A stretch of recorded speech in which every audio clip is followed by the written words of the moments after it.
નમસ્કાર, આપ જોઈ રહ્યા છો લખત ન્યૂઝ અપડેટ ચેનલ। તમામ સમાચાર અને અપડેટ મેળવવા માટે ચેનલને સબસ્ક્રાઇબ કરો અને બેલ આઇકન પર ક્લિક કરો જેથી તમામ સમાચાર અને અપડેટ તમને મળી રહે। લખતર વિરમગામ હાઈવે ઉપર આવેલ લખતર પેટ્રોલિયમની સામે એક કાર સુરનગરથી અમદાવાદ તરફ જઈ રહી હતી ત્યારે ડ્રાઈવરે સ્ટીયરિંગ પરનો કાબુ ગુમાવતા ડિવાઈડર સાથે કાર અથડાઈ જતા અકસ્માત સર્જાયો। સદભાગ્યે કોઈ જાનહાનિ નહીં।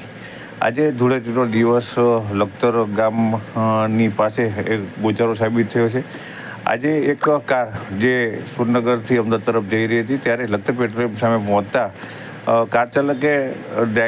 કાર ચાલકે સ્ટીયરિંગ પરનો કાબુ પોતાની કાર પરના સ્ટીયરિંગ પરનો કાબુ ગુમાવતા કાર પહેલાં ડિવાઈડર સાથે ધડાકાભેર અથડાઈ હતી। ત્યારબાદ આ કાર છે તે સામેની સાઈડની અંદર એટલે કે કેન્ટિંગ પર આ સાઈડની અંદર જઈ અને પડી હતી, પરંતુ આ અકસ્માતની અંદર કોઈ પણ પ્રકારની જાનહાનિ કે કોઈ ઇજાગ્રસ્ત થયું નહોતું। ચાલક છે તે સલામત રીતે કારમાંથી બહાર આવી જતા તંત્ર દ્વારા રાહતની લાગણી અનુભવી હતી।